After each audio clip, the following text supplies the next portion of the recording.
इस वीडियो को बनाते टाइम मैं एक मिक्स्ड इमोशन के अंदर बैठा हूँ और मुझे पता है कि मैं ये वीडियो बनाने के बाद में रिग्रेट करूंगा, क्योंकि जब मैं इस वीडियो की रिसर्च कर रहा था ना, मुझे कुछ ऐसे प्यारे दोगले लोग मिले ना जो इस पूरे सिनेरियो को सही बता रहे हैं। कह रहे हैं कि भैया जो भी हो रहा है अरावली के अंदर एकदम सही हो रहा है, अपनी सरकार के ऊपर भरोसा रखो। भरोसा जिन्होंने तुम पे दिखा रखा, शर्म तो आज उनको आ रही होगी। पर पहले ये सारी चीजें हटा के ना मेन मुद्दे के ऊपर चलते हैं। इन क्रिएटर्स के बारे में, मीडिया के बारे में एंड के अंदर बात करेंगे, पर पहले ये मुद्दा समझते हैं कि एक्चुअल में अरावली के अंदर हो क्या रहा है। और जिन लोगों को कोई भी आइडिया नहीं है कि भैया ये मास्क वाला बंदा मुंह बना के क्यों बैठा हूं, उनको बेसिक नॉलेज दे देता हूं शॉर्ट के अंदर। गुजरात, राजस्थान, हरियाणा और दिल्ली के अंदर फैली हुई एक पहाड़ की रेंज है जिसको हम लोग अरावली हिल बोलते हैं। अभी ये जो अरावली है ना, ये नॉर्थ इंडिया के लिए जरूरी बहुत है, क्योंकि राजस्थान के अंदर जितनी भी डस्ट है ना, ये पहाड़ियां उसको नॉर्थ इंडिया के अंदर आने नहीं देती और इनकी वजह से प्रॉपरली नॉर्थ इंडिया के अंदर रेन भी होती रहती है। अभी हो क्या रहा है कि सुप्रीम कोर्ट की ना अरावली हिल्स को डिफाइन करने के लिए ना एक नई स्टेटमेंट आई है, जिसको लोगों ने थोड़ा सा मिस इंटरप्रेट कर लिया। हाँ, लोगों ने जो स्टेटमेंट के बारे में सोच रखा है, एक्चुअल में वो स्टेटमेंट नहीं है और मैं उस स्टेटमेंट को एक्चुअल में करेक्ट करना भी नहीं चाहता था, क्योंकि मे भी लोगों की आउटरीच कम हो जाए उससे। बट स्टिल क्योंकि मेरा एक काम है तो इसको भी कर देते हैं। सुप्रीम कोर्ट की एक जजमेंट आई है और ये जजमेंट किस में आई है? एक केस में आई है जो 1995 से चलता आ रहा है। एक ऐसा केस जो 1995 से चलता आ रहा है एनवायरमेंट को प्रोटेक्ट करने के लिए। उसके अंदर सुप्रीम कोर्ट ने अरावलीज को डिफाइन करने के लिए एक अलग से डेफिनेशन दी है और एक्चुअल में ये डेफिनेशन सुप्रीम कोर्ट ने नहीं दी है, एनवायरमेंट मिनिस्टर की तरफ से सुप्रीम कोर्ट को अरावली की पहाड़ियों को डिफाइन करने के लिए एक स्टेटमेंट रिकमेंड करी गई थी और सुप्रीम कोर्ट ने बोला कि हाँ भाई ठीक है, यही रख लेते हैं। अभी वो डेफिनेशन क्या है, सबसे पहले वो समझते हैं। डेफिनेशन ये है कि भैया जो भी पहाड़ियां 100 मीटर से ऊपर होंगी ना, सिर्फ और सिर्फ उन्हीं को अरावली कंसीडर किया जाएगा। और अगर 200 मीटर की पहाड़ियों के बीच में सिर्फ 500 मीटर का गैप है ना, तो जो बीच में 500 मीटर का एरिया होगा ना, उसको भी अरावली कंसीडर किया जाएगा। अभी ये क्लियर डेफिनेशन अभी की डेट में क्यों दी जा रही है? क्योंकि सरकार का इसके अंदर कहना है कि भैया आज तक हम लोगों ने कभी भी अरावलीज क्या होती है एक्चुअल में उसकी क्लियर डेफिनेशन बनाई ही नहीं है। अरावली मोस्टली 4 स्टेट्स के अंदर है, हरियाणा के अंदर है, राजस्थान के अंदर है, गुजरात में और दिल्ली के अंदर है। और सभी स्टेट्स ने अपनी अपनी डेफिनेशन बना रखी थी कि भैया हम लोग ऐसे पहाड़ को अरावली बोलेंगे, हम लोग वैसे पहाड़ को अरावली बोलेंगे। सुप्रीम कोर्ट ने बोला कि भैया सबकी सेम जजमेंट बना दो जिससे माइनिंग को कंट्रोल किया जा सके, और यही इसका एजेंडा भी था। एंड ये एजेंडा पूरा होता हुआ दिख भी रहा है, क्योंकि अगर आप लोग सिर्फ और सिर्फ 100 मीटर से ऊपर की पहाड़ियों को अरावली बोलोगे तो 90% जो पहाड़ है वो अरावली के अंदर कंसीडर ही नहीं होंगे, जिससे आप लोग उसके अंदर खुले में माइनिंग कर पाओगे और इलीगल माइनिंग रुक जाएगी। क्योंकि अभी जहाँ पे इलीगल माइनिंग हो रही है उसको आप लोग माइनिंग करने के लिए लीगल कर दोगे। एंड जो भी क्रिएटर सरकार का पैसा लेके सोशल मीडिया के ऊपर आगे बोल रहे कि नहीं तू तो गलत समझ रहा है, तेरे को समझ नहीं आया एक्चुअल में स्टेटमेंट क्या है। एक काम करते हैं, आप लोग मेरे चैनल के ऊपर आ जाओ, 2 3 4 5 झुंड बना के आ जाओ, मुझे चलेगा। एक ओपन लाइव डिबेट करते हैं फैक्चुअल डेटा के ऊपर, उसके बाद देखते हैं कि आपके दिए हुए पैसे सच बोल रहे हैं या फिर मेरी जुबान। पर ठीक है, आपके फैक्ट्स को मैं एंड के अंदर डिनाई करूंगा, पर पहले दोबारा इसके ऊपर आते हैं। काफी क्रिएटर्स ये वीडियोस के अंदर बोलते दिख जाएंगे कि भैया आज से पहले कभी भी अरावलीज को डिफाइन ही नहीं किया गया। एंड ये स्टेटमेंट भी अपने आप के अंदर एक झूठ है, क्योंकि 2002 के अकॉर्डिंग अरावली के अंदर माइनिंग करना बैन कर दिया था। और अरावली कौन सी थी? एक चेन ऑफ माउंटेन्स जो गुजरात से लेके दिल्ली तक स्प्रेडेड है। अभी वो पहाड़ कैसे स्प्रेड हो रहे हैं, किस रो में जा रहे हैं, इसको थोड़ा सा और एक्सप्लेन करने के लिए इन्होंने क्या किया, इन्होंने बोला कि भैया थोड़ी सी क्लियर डेफिनेशन दे दो। 2006 के अंदर राजस्थान ने अपनी खुद की डेफिनेशन बना ली कि भैया जो भी पहाड़ 100 मीटर से ऊपर होंगे उसको अरावली मान लेंगे, बाकियों को नहीं मानेंगे। और गुजरात के अंदर, दिल्ली के अंदर, हरियाणा के अंदर इधर कोई क्लियर डेफिनेशन अभी तक नहीं आई थी। देन 2010 के अंदर फॉरेस्ट सर्वे ऑफ इंडिया ने डिफाइन किया कि भैया जो भी पहाड़ 3 डिग्री या फिर उससे ज्यादा के स्लोप के अंदर है वो अरावली है। बस हम लोग स्लोप देखेंगे, कोई भी जमीन से ऊपर चीज उठी हुई है 3 डिग्री या उससे ज्यादा टिल्टेड है तो भैया वो अरावली है। देन 2024 के अंदर इसको एक अलग से डेफिनेशन दी गई और अलग से डेफिनेशन पता है क्या दी गई? कोई भी पहाड़ जिसकी हाइट 30 मीटर या फिर उससे ज्यादा है, प्लस में एक और कंडीशन है कि भैया वो जो पहाड़ है वो 4.75 डिग्री स्लोप्ड होना चाहिए। अगर ये दोनों कंडीशन फुलफिल हो रही है तो उसका मतलब वो अरावली है, अगर नहीं हो रही है तो भैया वो अरावली है ही नहीं, जिसका मतलब आप लोग वहां पे जाके माइनिंग कर सकते हो। ये एक हाफ इन्फॉर्मेशन है, इसको हम लोग थोड़ी सी देर के अंदर पूरा करते हैं। बट अगर हम लोग वो वाली स्टेटमेंट भी मान लेते तब भी 40% ऐसे पहाड़ थे जिनको अरावली कंसीडर किया जा रहा था। बट अभी एक नई कंडीशन आई है कि भैया 30 मीटर को छोड़ देते हैं, 100 मीटर या फिर उससे ऊपर वाली जो पहाड़ी है ना, सिर्फ और सिर्फ वही अरावली। और ये स्टेटमेंट क्यों लाई गई है? क्योंकि पहाड़ों को बचाया जा सके, अरावली के पहाड़ सेव कर सके। और एक्चुअल में इससे ये होगा भी, क्योंकि जो कटेंगे वो अरावली होगा ही नहीं, क्योंकि हमने नाम ही बदल दिया। सेम वही बात होगी, आपके ना 10 बच्चे, 5 बच्चे ऐसे जिनकी एज 20 साल से ऊपर और 5 बच्चे ऐसे जिनकी एज 20 साल से नीचे। हमने आपको बोला कि भैया हम लोग आपके सारे बच्चों को फ्री खाना देंगे। आपने बोला ठीक है भैया 10 बच्चे, 10 के 10 बच्चों को फ्री खाना मिलेगा। फिर हमने बोला कि भैया हम बच्चा उसी को कंसीडर करेंगे जिसकी एज 20 साल से ज्यादा है। जो 20 साल से कम है वो इंसान थोड़ी है, वो रोटी थोड़ी खाएगा। तो अभी हम लोग आपके 5 बच्चों को खाना फ्री में दे रहे और बोल रहे कि भैया आपका पूरा परिवार खा रहा है खाना। अगर ये वाली बात इलॉजिकल लगी तो ये पहाड़ों वाली बात भी सेम ही इलॉजिकल है। बट फिर हमारे एनवायरमेंट मिनिस्टर आगे बोलते हैं कि भैया हम लोग माइनिंग करने ही नहीं देंगे। ये पूरा का पूरा जो तामझाम किया गया है सिर्फ और सिर्फ अरावली को बचाने के लिए किया गया। और जो पहाड़ियां अरावली के अंदर कंसीडर नहीं भी होंगी, हम लोग उसके अंदर माइनिंग अलाउड नहीं कर रहे हैं। दिल्ली में माइनिंग नहीं होने वाली है एंड ये बात भी फैक्चुअल है। उनको आज की डेट में भी ग्रीन जोन डिक्लेयर कर रखे और वहां पे माइनिंग इलीगल कर रखी है। बट प्रॉब्लमेटिक ये चीज नहीं है कि भैया वो ग्रीन जोन है या फिर रेड जोन है। प्रॉब्लमेटिक ये चीज है कि भैया कल को वहां पे माइनिंग लीगल हो सकती है। अगर ये रूल हटने से पहले सरकार चाहती कि भैया एक काम करो, जो पहाड़ी एरिया है ना इसके ऊपर माइनिंग कर दो, तो सरकार ये डिसीजन दे ही नहीं पाती, क्योंकि सरकार के पास ये अथॉरिटी ही नहीं है। सरकार के पास ये पावर नहीं है कि वो पहाड़ों को खुदवा सके। इससे क्या होगा कि भैया जो भी 100 मीटर से नीचे की पहाड़ी है ना उसको खुदवाने की पावर सरकार के पास आ गई है। अभी कौन सा एरिया प्रोटेक्शन के अंदर आ रहा है, कौन सा फॉरेस्ट में आ रहा है, कौन सा ग्रीन जोन में आ रहा है, ये सारी चीजें डिक्लेयर करने की पावर गवर्नमेंट के पास है। और इस जजमेंट के बाद सारी की सारी जो पावर है वो गवर्नमेंट के पास ट्रांसफर हो जाती है। एंड मैं मान लेता हूं कि भैया आज की डेट में माइनिंग शुरू नहीं होगी क्योंकि सोशल मीडिया के ऊपर बहुत आउटरीच है। पर कल क्या होगा, परसों क्या होगा, उसके बाद क्या होगा, हम रोज सुबह उठ के एक एक पहाड़ी गिनते थोड़ी बैठेंगे। और अगर आप लोगों को एक्चुअल में अरावली को प्रोटेक्ट करना ही था तो ऐसी डेफिनेशन दो ना जिसमें सारी अरावली प्रोटेक्ट हो जाए। आपने दे दिया कि भैया 100 मीटर से ऊपर की अरावली है, उससे नीचे की अरावली नहीं है, पर हम लोग उसको ग्रीन जोन डाल देंगे, फॉरेस्ट जोन डाल देंगे, उसको अरावली के अंदर ही डाल दो। ये ग्रीन फॉरेस्ट ऐसे जोन बनाने की जरूरत ही नहीं पड़ेगी। डेफिनेशन लाओ कि भैया 10 मीटर या उससे ऊपर वाली सारी पहाड़ियां अरावली है। अब कोई खोद के दिखाए कोई भी अरावली को। इतना इलॉजिकल आर्ग्यूमेंट है ना कि भैया हम लोग प्रोटेक्ट करने के लिए लिमिट को बढ़ा रहे हैं, घटा नहीं रहे हैं, बढ़ा रहे हैं। आप लोग लिमिट बढ़ा नहीं रहे हो, आप लोग जनता का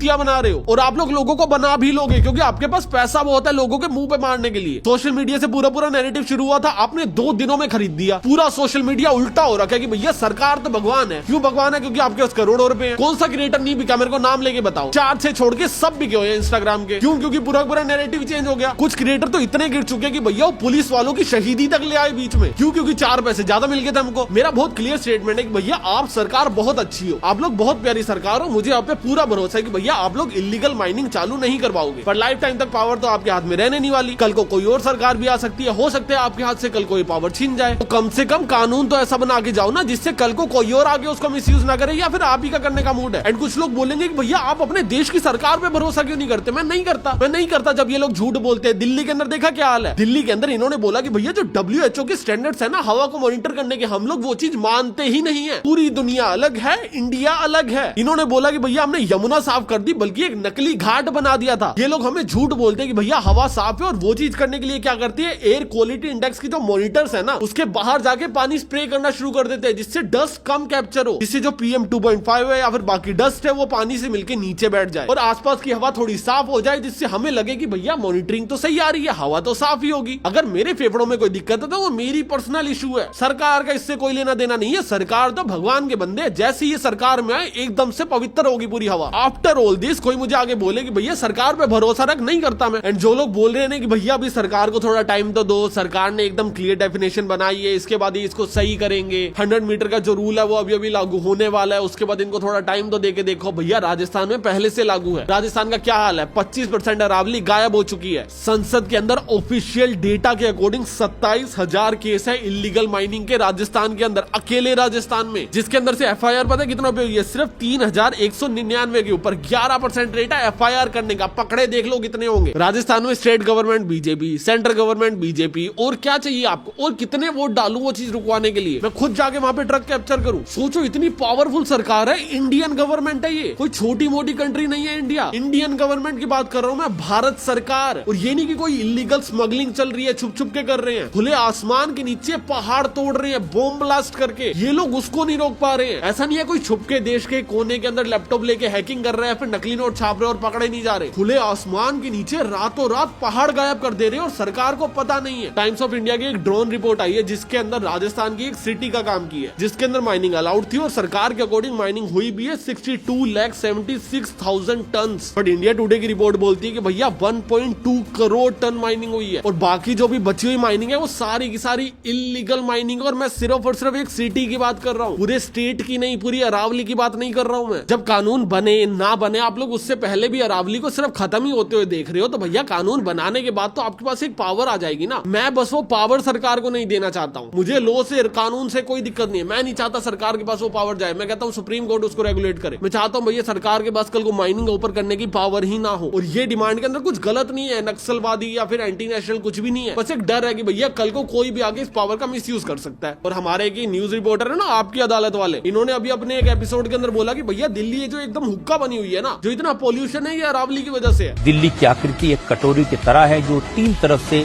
अरावली की पहाड़ियों से घिरी है, इसीलिए प्रदूषित हवा दिल्ली में कैद हो जाती है। एंड मैं ना फैक्चुअल डेटा से डिनाई नहीं कर पाऊंगा चाहे कुछ भी हो जाए। एक्चुअल में अरावली की वजह से दिल्ली हुक्का बनी हुई है, क्योंकि जब अरावली हट जाएगी तो दिल्ली हुक्का भी बनी रहेगी, साथ साथ में डस्ट स्टॉर्म भी आ जाएंगे, साथ साथ में पानी की कमी भी हो जाएगी। तो अभी जो सिर्फ एयर पोल्यूशन है वो अरावली की ही गलती है, क्योंकि बाद में पानी की भी कमी होगी अगर अरावली हट गई और रेत भी बढ़ जाएगी। अभी आगे बढ़ने से पहले ना तुम लोग मेरी एक चीज समझो कि मैं ना कभी भी किसी भी क्रिएटर का ना पब्लिकली नाम लेना नहीं चाहता हूँ। और मैं पब्लिकली नाम इसलिए नहीं लेना चाहता हूँ क्योंकि ये प्रफुल्ल जैसे जो लोग है ना, मैं इनसे इवेंट्स में मिलता हूँ, मैं मिला हूँ इस बंदे से 1-2 इवेंट्स के अंदर, और मैं बहुत सोच था कि भैया ऐसे पब्लिकली किसी को कॉल आउट करना, उसको बताना कि भैया ये तो गलत चीज कर रहा है, जिससे लोगों का भला हो सके। क्योंकि अभी की डेट में एक्चुअल में काफी लोग ग्राउंड के ऊपर काम कर रहे हैं, काफी लोग ऐसे हैं जो इन्वायरमेंट को प्रोटेक्ट करने के लिए धरने दे रहे हैं, झंडे लेके निकले हुए हैं। मैं उनके एफर्ट्स के ऊपर किसी भी आदमी को पानी डालते ही नहीं देख सकता ना। तो ऐसे लोगों को कॉल आउट करना मेरे लिए एक बहुत नेगेटिव फैक्टर है। एक तो कॉल आउट करते टाइम मैं लाखों रुपए की डील को लात मारता हूँ। जो एजेंसी मेरे पास डील लेके आई थी और बाकी एजेंसीज भी जो इस वीडियो को देखेगी, वो लोग कल को मुझे पेड पार्टनरशिप ऑफर करनी बंद कर देंगे। उनको लगेगा भैया इसको बोलेंगे तो भैया कल को पब्लिक ना कर दे। और तीसरा, जब मैं ऐसे क्रिएटर से किसी भी इवेंट के अंदर मिलूंगा तो मुझे लग रहा था यार मुझे कितनी शर्म आएगी ना, क्योंकि मैंने इनके ऊपर वीडियो बना रखी है। But then lately I realise कि भाई शर्म मुझे थोड़ी आएगी, इनको आएगी। गलत काम मैं थोड़ी करके बैठा हूँ, गलत काम तो ये लोग करके बैठे हैं ना। एंड ऑनेस्टली स्पीकिंग कि भैया मेरे पास पेड पार्टनरशिप आई, मैंने उसको रिजेक्ट कर लिया। And I really don't care कि भैया कौन क्या कर रहा है। और हाँ, प्रफुल्ल के अलावा ये सारे क्रिएटर्स ने वीडियो बनाई है, पर मैं प्रफुल्ल को क्यों टारगेट कर रहा हूँ? मेरी क्या कोई उससे पर्सनल दुश्मनी है? And the answer is no. The problem is कि भैया इस बंदे ने सबसे घटिया वीडियो बनाई है और सबसे ज्यादा नंबर ऑफ व्यूज लिए। ये पूरा का पूरा जो भी ऑफलाइन प्रोटेस्ट चल रहा है, ये सिर्फ और सिर्फ सोशल मीडिया पावर की वजह से ही चल रहा है। सोशल मीडिया से लोगों को पता चला कि भैया अरावली कट रही है, कट सकती है, या फिर जो भी जजमेंट आई है, या फिर सो ऑन थिंग, उसकी वजह से लोग एक जगह इकट्ठे हुए और पावर उठा रहे हैं, अपनी बात उठा रहे हैं। सोशल मीडिया पे तुम ये नैरेटिव बना दोगे कि भैया जो भी हो रहा है सही हो रहा है, तो ये सारी आवाजें दब जाएंगी। लोगों को लगेगा यार हमें किसी ने मिसलीड कर दिया और उसके बाद हम लोग सड़क पे आ गए, कितनी गलत चीज हुई है हमारे साथ। एंड पीआर कैंपेन सारे करते हैं भाई, बस जितना घटिया इस आदमी ने किया ना उतना ज्यादा घटिया नहीं करते हैं। लाइव इस बंदे की वीडियो के ऊपर अभी रिएक्ट करता हूँ। प्रफुल्ल ने मुझे इंस्टाग्राम स्टोरी के ऊपर रिप्लाई दिया और उसका कहना है कि मैं उसको बिलो द बेल्ट हिट कर रहा हूँ, मेरी बातों में कोई फैक्ट्स नहीं है और मैं बातें तोड़ मरोड़ के दिखा रहा हूँ। मैंने फैक्ट्स लगा के एक वीडियो डाला था, उसके बाद कुछ लोग मेरे को डिमीन कर रहे हैं, बिलो द बेल्ट हिट कर रहे हैं। प्रफुल्ल का कहना है कि उसने एक 3 मिनट की वीडियो बनाई थी जिसके अंदर कोई भी फैक्चुअल एरर हो ही नहीं सकते, और अगर है तो उसको दिखाया जाए। मुझे डिमीन करने के लिए वीडियो बनाया तो उसमें मेरा पार्ट तो 1 मिनट का रखेगा, अपना 2 मिनट का रखेगा, मेरे 1 मिनट का वो वही पार्ट रखेगा काट काट के, जिससे उसे अपना पॉइंट ऑफ व्यू प्रूव करना हो। मेरे को फैक्चुअली गलत प्रूफ करने के लिए उसे मेरी पूरी वीडियो दिखानी पड़ेगी, वो दिखाएगा तो फैक्चुअली गलत प्रूफ कर ही नहीं पाएगा। और वीडियो को काट के ना दिखाया जाए, 3 मिनट की पूरी वीडियो को दिखाया जाए। तो चलो एक काम करते हैं, 3 मिनट की पूरी वीडियो को दिखाते हैं और उसके अंदर फैक्चुअल एरर दिखाते हैं। एंड क्योंकि मैं आपकी इतनी बात रख रहा हूँ, 3 मिनट की वीडियो शॉर्ट्स में कवर कर रहा हूँ, तो छोटा सा काम आप भी कर देना जनाब। जब अगला रिप्लाई दो ना तो ये बता देना कि ये जो वीडियो बनाई थी इसके लिए पैसे मिले थे या फिर नहीं मिले थे, बस हाँ या ना कर देना। और अगर मिले थे और किसी ने दिए थे तो क्यों दिए थे? क्या आपकी बाकी वीडियोस के लिए भी दिए जाते या फिर स्पेसिफिकली इसी वीडियो के लिए दिए गए? और अगर दिए गए थे तो क्यों दिए गए थे, एक बार थोड़ा सा क्लियर कर देना जनाब। अभी आपकी पूरी पूरी वीडियो को फैक्ट वाइज देख लेते हैं। हाफ नॉलेज होना नॉलेज ना होने से ज्यादा डेंजरस होता है। अरावली के केस ने यह प्रूव कर दिया है। इतनी आवाजें उठी कि अरावलीज खत्म हो जाएंगी, माउंटेन्स खत्म हो जाएंगे, पोल्यूशन बढ़ जाएगा, ग्राउंड वाटर खत्म हो जाएगा, और रियलिटी क्या सामने आई? सुप्रीम कोर्ट ये इसलिए कर रहा था जैसे कि अरावलीज को बचाया जा सके। स्टैट से बताता हूं, पैरों के नीचे से जमीन खिसक जाएगी। 1975 से लेकर 2019 तक 8% ऑफ अरावलीज ऑलरेडी खत्म हो चुके थे बिकॉज ऑफ इलीगल माइनिंग। 2059 तक 22% ऑफ अरावलीज खत्म हो जाते, जो 2018 में सुप्रीम कोर्ट ने कमिटी बनाई थी। उन्होंने अपनी रिपोर्ट में बोला था कि 1/4 ऑफ अरावलीज पिछले 50, 60, 70 साल में खत्म हो चुके हैं। अब तो हम लोग एक काम करते हैं, 90% अरावलीज के ऊपर से अरावली का टैग ही हटा देते हैं, जिससे कल को अगर इलीगल माइनिंग हो भी रही होगी तो हम बोलेंगे कहीं और हो रही है, अरावली के अंदर थोड़ी हो रही है, वो अरावली थोड़ी है, वो तो पत्थर है। इन सबको बचाने के लिए सबसे पहले डिफाइन करना पड़ेगा कि अरावलीज क्या है, और यही सारे फेक नरेटिव, प्रोपेगेंडा स्प्रेड हुआ। बात ये समझिएगा, उन्होंने बोला कि पहले तो जो राजस्थान की 2002 की जो स्टडी थी स्टेट गवर्नमेंट की, और वो जो 2006 में इंप्लीमेंट हुई कि 100 मीटर से ऊपर वाली अरावली हिल्स है। इसका मतलब सबसे पहले इसके ऊपर बात करते हैं कि भैया राजस्थान की 2002 की एक स्टडी को इंप्लीमेंट कर दिया गया। 2006 से अरावली की जो डेफिनेशन राजस्थान के अंदर थी वो ये थी कि भैया 100 मीटर से ऊपर वाली पहाड़ी को अरावली गिना जाएगा, और उससे नीचे वाली जितनी भी पहाड़ी है वो पत्थर है, वो पहाड़ नहीं। तो अभी राजस्थान का मॉडल उठा के पूरे नॉर्थ के अंदर इंप्लीमेंट किया जा रहा है। इसका मतलब यही होगा कि भैया राजस्थान का जो भी मॉडल इंप्लीमेंट किया गया था वो एक सक्सेसर होगा। बट अगर तुम लोग डेटा देखोगे तो 2018 तक राजस्थान के अंदर 247 स्क्वायर किलोमीटर तक अरावली खत्म कर दी थी। और यही नंबर हरियाणा के अंदर 3.3 स्क्वायर किलोमीटर था और गुजरात के अंदर ये नंबर 27 किलोमीटर था। अगर आप लोग एक डेफिनेशन लेने बैठे हो तो आप लोगों ने वर्स्ट स्टेट की उठाई भैया, जो अरावली के पहाड़ बचाने में एकदम वर्स्ट परफॉर्म कर रही है, उसकी डेफिनेशन को उठाते और नॉर्थ इंडिया के अंदर लागू कर देते हो। उसके पीछे सेंस क्या था, ये मेरा सवाल है। और एक्चुअल में अगर अरावली को प्रोटेक्ट करना ही एजेंडा था तो जो 100 मीटर की डेफिनेशन है उसको 100 पे क्यों लाया गया, उसको 10, 15, 50 पे क्यों लेके गए। और जो लोग ये बोलने वाले ना कि भैया 100 मीटर होता है ना, उससे ऊपर की जितनी भी पहाड़ियां होती है उसके अंदर ज्यादा खनन मिलते हैं, ज्यादा मिनरल मिलते हैं, वो ज्यादा प्रॉफिटेबल होते हैं और नीचे वाले कम प्रॉफिटेबल होते हैं। वैसे तो इसको सपोर्ट करने के लिए मुझे कोई आर्टिकल मिला नहीं, पर फिर भी एक बार को मान लेते हैं कि भैया वो ज्यादा प्रॉफिटेबल होता होगा और नीचे वाला कम होता होगा। पर नीचे वाला भी प्रॉफिटेबल होता है। आपने 10, 15, 20 मीटर को नहीं छोड़ा, आपने नीचे वाले 100 मीटर्स को माइनिंग करने के लिए अलाउड कर दिया। ये नहीं है बाकी सबको हटा दिया जाएगा और माइनिंग के लिए ओपन कर दिया जाएगा, बाकी भी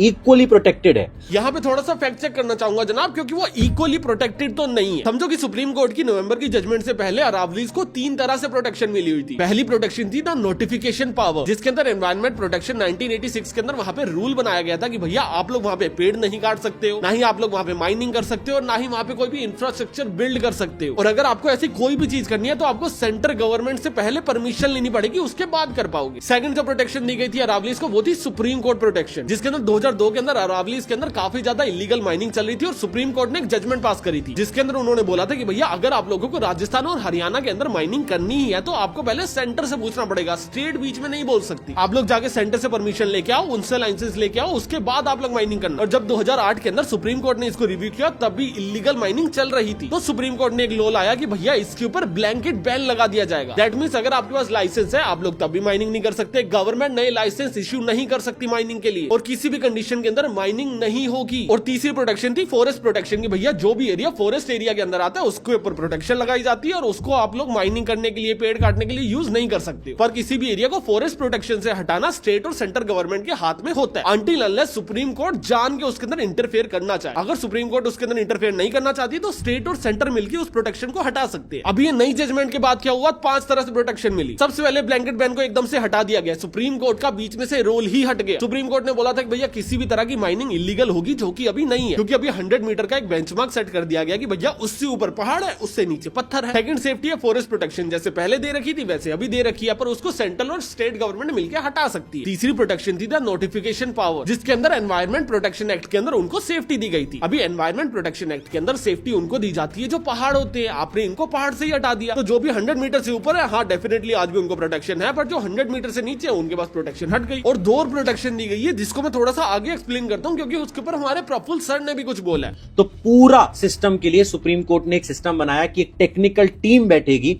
जो पूरा गुजरात से लेके राजस्थान तक सब कुछ नोटिस करेगी और उसके बाद डिसाइड किया जाएगा कि कहां पर हमें माइनिंग करने देना है। और अभी के लिए सब पे स्टे लगा दिया। सर थोड़ा सा फैक्ट चेक कर दूं, ये टीम सुप्रीम कोर्ट नहीं बिठा रही है, ये टीम एनवायरमेंट मिनिस्ट्री की है, और ये वही एनवायरमेंट मिनिस्ट्री है जिन्होंने 100 मीटर का प्रपोजल दिया था, जिसके खिलाफ ऑलरेडी आधी से ज्यादा दुनिया है, लोग उसी के खिलाफ तो प्रोटेस्ट कर रहे हैं। तो लास्ट की 2 यही प्रोटेक्शन थी कि भैया तब तक माइनिंग को बैन कर दिया जाएगा जब तक गवर्नमेंट कोई भी सस्टेनेबल प्लान नहीं देगी। और प्लान कौन सी गवर्नमेंट दे रही है, जिसने ऑलरेडी 100 मीटर को अलाउ करवाया। तो जैसे ही 100 मीटर के ऊपर कैसे और किधर माइनिंग करनी है उसका एक प्लान सुप्रीम कोर्ट के अंदर दे दिया जाएगा, माइनिंग शुरू हो सकती है। अब बोल सकते हो कि भैया अभी नहीं होगी, अगले साल नहीं होगी, क्योंकि आउटरेज हो गई है। अभी लोगों को समझ आ गया नहीं, सांस भी तो जरूरी है, वो भी तो साफ आनी चाहिए। हर किसी को इतने पैसे तो मिल नहीं रहे कि भैया वो एयर प्योरीफायर ले ले 3-4 अपने घर पे, है ना, बाकियों के घर पे तो वही धूल मिट्टी वाली हवा आ रही है सर अभी भी। और इतना तक किया कि जो अरावली, मतलब आप समझ लो 100 मीटर तो छोड़ो, जो 100 मीटर के ऊपर है उसके बाद भी जो नीचे का एरिया है ना, जैसे 2 अरावली रेंजेस के बीच में 500 मीटर का एरिया है, वो भी प्रोटेक्टेड रहेगा। सर इसको भी एक काम करो, पूरा बताओ, 2 पहाड़ों के बीच में अगर 500 मीटर का गैप है तो जो बीच वाला एरिया उसको अरावली गिना जाएगा। बट अगर वो गैप 501 मीटर, 600, 700, 1000 या 2000 मीटर का, तो वो बीच वाले एरिया को अरावली नहीं गिना जाएगा। और ऐसी कितनी पहाड़ी है जो 500-500 मीटर के गैप के अंदर और बीच वाले एरिया को अरावली गिन रही है, इसका कोई रियल डेटा अभी मार्केट के अंदर नहीं है। तो बोलना कि देखो हम लोग इस तरह से ही प्रोटेक्शन दे रहे हैं और इससे कितना इफेक्ट होने वाला है, इसके ऊपर हम लोग अभी डिबेट कर ही नहीं सकते। अभी इधर प्रफुल्ल सर हमें बताते हैं कि भैया पैसे से क्या क्या खरीदा जा सकता है।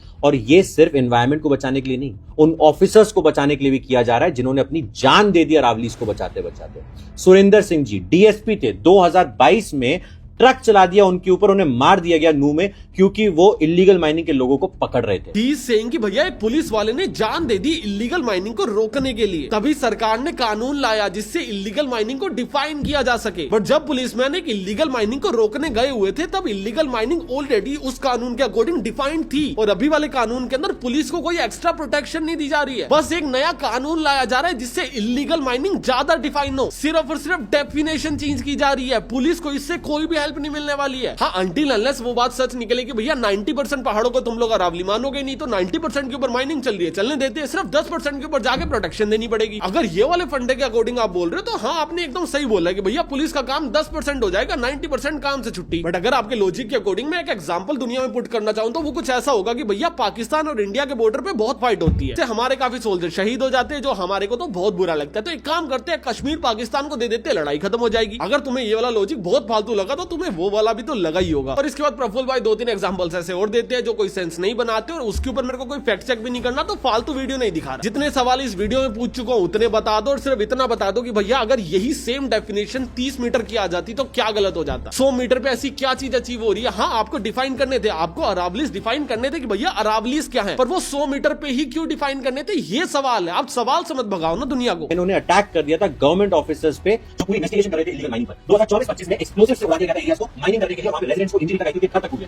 इन सबको चेंज करने के लिए, सारी चीजों को रोकने के लिए एक क्लियर डेफिनेशन बनाई जा रही थी, जैसे गुजरात से। नाउ ही इज सेइंग कि भैया सारी चीजों को रोकने के लिए क्लियर डेफिनेशन बनाई जा रही थी जिससे इनको रोका जा सके। अगर इनको रोकने के लिए डेफिनेशन बनाई जा रही है, दैट मींस आप लोग इन चीजों को अभी इलीगल डिक्लेयर कर रहे हो। बट आपके अकॉर्डिंग जो भी पहले हुआ है वो ऑलरेडी इलीगल था, तो मतलब वो ऑलरेडी डिक्लेयर था। तो अभी आपने क्या किया, अभी आपने लिमिट्स को पुश कर दिया। जो पहले 30 मीटर थी वो अभी 100 मीटर हो गई, तो कल को अगर 30 मीटर, 40 मीटर, 50 मीटर टूटेगा तो वो इलीगल नहीं होगा, क्योंकि वो अरावली नहीं है। And that is the main problem, वो अरावली नहीं बचेगा। कल को आप आगे बोलोगे अरावली सेफ है, यस, क्योंकि अरावली है ही नहीं वो जो आप तोड़ रहे हो। आपने नाम बदल दिया। सेम वही एग्जांपल कि भैया 10 बच्चे हैं, 10 का नाम राहुल है। आपने क्या किया, 7 बच्चों को बोला आज से तेरा नाम श्याम है, और पब्लिकली जाके बोल रहे हो सारे राहुल सेफ है। अरे 7 बच्चों का नाम बदल दिया आपने, और आप ये नहीं कह रहे 10 बच्चे सेफ रहेंगे, आप कह रहे हो सारे के सारे राहुल सेफ रहेंगे। यही प्रॉब्लम है सबसे बड़ी, और सभी ने इसके ऊपर वीडियो बनाई है, मुझे उससे कोई ज्यादा दिक्कत नहीं है। पर आप ये पुलिस वाले का केस क्यों लेके आए बीच में, क्यों इमोशनल एंगल डाल रहे हो? भाई वो किसी का पति या बाप होगा, तेरी तो बस एक पेड पार्टनरशिप है। आफ्टर ऑल दिस मेरे पास इस चीज को टैकल करने के सिर्फ और सिर्फ 2 तरीके हैं। पहला कि भैया पैसे लो, चुपचाप बैठ जाओ एंड नथिंग हैपेंड। सेकंड कि भैया इस चीज के खिलाफ आओ, आप लोगों को बताओ कि भैया एक्चुअल में चल क्या रहा है, और उसके बाद चुपचाप हाथ में हाथ रख के बैठ जाओ। और मैं दोनों तरीके नहीं अपना रहा, मैं जा रहा हूँ तीसरे तरीके के ऊपर, वो है एंटी गवर्नमेंट। मेरा एक बहुत सिंपल सा फॉर्मूला है कि भैया मार्केट में पैसे बांटे जा रहे हैं, कौन बांट रहा है? सुप्रीम कोर्ट दे रही है, गवर्नमेंट दे रही है, या वो माइनर्स दे रही है? किसी का फायदा है तभी एक क्रिएटर को 5-5, 6-6 लाख रुपए मिल रहे हैं ना। किसका फायदा हो रहा है यहाँ पे? किसके फायदे के लिए सोशल मीडिया पे नैरेटिव बदला जा रहा है? कैसे 2 दिनों के अंदर अंदर 30-40 क्रिएटर ने अरावली के सपोर्ट में वीडियो बना दी। और अभी प्रॉब्लम पता क्या है, मैं भी ना बाय प्रोफेशन एक मार्केटर ही हूँ, मुझे सब समझ आती है कि भैया क्या चीज मार्केटिंग है। सारे के सारे कैंपेन्स आ जाते हैं, कोई कंपनी मुझे अप्रोच करे ना करे, मुझे पता होता है मार्केट में क्या चल रहा है। और अगर नैरेटिव चेंज करना है तो भैया हमें भी आता है, और अगर तुम लोग मेरे साथ हो ना तो इस नैरेटिव को चेंज करते हैं। I am gonna create a video for Instagram, क्योंकि वहां पे ज्यादा रीच आती है, क्योंकि शॉर्ट्स पे ज्यादा व्यूज आते हैं, जिसके अंदर मैं पब्लिक को अवेयर करूंगा कि भैया सारे के सारे क्रिएटर्स पेड मार्केटिंग कर रहे हैं। एक्चुअल में अरावलीज अभी भी खतरे में हो सकती है इसलिए क्योंकि कल को मेरे को गवर्नमेंट आके ये ना बोलते कि भैया ये एंटी नेशनल है। एंड आप लोगों को सोशल मीडिया क्रिएटर्स के बारे में नहीं सुनना चाहिए, और आपको खुद से स्टडी करनी चाहिए। एंड गवर्नमेंट ने इलीगल होने के बाद भी काफी सारी माइनिंग्स को नहीं रोक पाई और नाकामयाब रही है इसके अंदर। मैं इसकी एक शॉर्ट वीडियो बनाऊंगा और उसको मीम पेजेस के ऊपर प्रमोट करवाऊंगा। अभी उसको प्रमोट करवाने के पैसे कहां से आएंगे भैया? मैं लाखों रुपए ऑलरेडी ब्रांड डील से मना कर चुका हूं, फ्यूचर प्रमोशंस के लिए मैं ना बोल चुका हूं, तो मैं मेरी जेब से ज्यादा खर्चा नहीं कर सकता। ये वीडियो जितना पैसा जनरेट करेगी मैं सारा का सारा पैसा विद स्क्रीनशॉट 1 हफ्ते बाद डिस्क्रिप्शन के अंदर पिन करके लगा दूंगा। अभी ये वीडियो जनरेट करे 200 रुपए, ये वीडियो जनरेट करे 2 करोड़ रुपए, सारा का सारा पैसा सिंगल पैसा जाएगा अपनी प्रमोशन के अंदर, जिसका पूरा का पूरा एजेंडा ये होगा कि भैया अगेन सोशल मीडिया के नैरेटिव को बदल दिया जाए। एंड मैं मीम मार्केटिंग इसलिए यूज कर रहा हूं क्योंकि कॉस्ट ऑफ व्यूज काफी कम होती है उसके अंदर, जिससे हम लोग कम कॉस्ट के अंदर ज्यादा इस वीडियोस को फैला पाएंगे और नैरेटिव को फैला पाएंगे। और अगर तुम लोग भी इसके अंदर सपोर्ट करना चाहते हो तो तुम्हारे पास भी 2 तरीके हैं। पहला इस वीडियो के नीचे थैंक्स का ऑप्शन आ रहा होगा, उसके अंदर तुम लोग कितने भी पैसे मुझे भेज सकते हो। जितने ही पैसे तुम लोग मुझे इस वीडियो के ऊपर भेजोगे वो मेरे एडसेंस रेवेन्यू के अंदर रिफ्लेक्ट होंगे। एक हफ्ते बाद मैं उस पूरे रेवेन्यू का स्क्रीनशॉट लूंगा और तुम्हें दिखाऊंगा कि एक एक पैसा पीआर मार्केटिंग के अंदर स्पेंड हुआ है विद बिल। बट तुम में से काफी लोग ऐसे होंगे जिनके पास पैसा नहीं होगा, दिल भी लाइक कि भैया हम प्रमोट नहीं कर सकते, हम पे नहीं कर सकते, विच इज फाइन। तो आप लोग दूसरे क्रिएटर्स को टैग कर सकते हो कि भैया इसके ऊपर वीडियोस बनाओ, जो भी 4-5 बचे हुए क्रिएटर्स है उनको टैग करो। एंड ये वीडियो फ्री टू यूज है, इसकी क्लिप्स काटो, कहीं पे भी सर्कुलेट करो, आपको कोई कॉपीराइट नहीं आएगा। रीअपलोड मार दो, सोशल मीडिया पे काटो, कहीं मर्जी बेचाओ वीडियो, जीरो कॉपीराइट है इस वीडियो के ऊपर, बस इसको फैलाओ। एंड स्पेशली उस वीडियो को काट के फैलाओ कि भैया सोशल मीडिया के ऊपर एक प्रोपेगेंडा चल रहा है। एंड ये मेरा बेस्ट है जो मैं कर सकता हूँ, मैं तुम्हारे बेस्ट की वेट करूंगा। अगर तुम लोग पे करना चाहो, नीचे थैंक्स का बटन आ रहा होगा, उसके अंदर कोई भी अमाउंट सिलेक्ट करके आईफोन, एंड्रॉइड, पीसी, विंडो कहीं से भी जाके तुम लोग कर सकते हो। और अगर मैं तुम्हें इंस्टाग्राम स्क्रॉल करते हो किसी भी मीम पेज के ऊपर दिख जाऊं, दैट मींस हमारा ये कैंपेन काम कर रहा है। See you guys in the next video, तब तक के लिए बाय।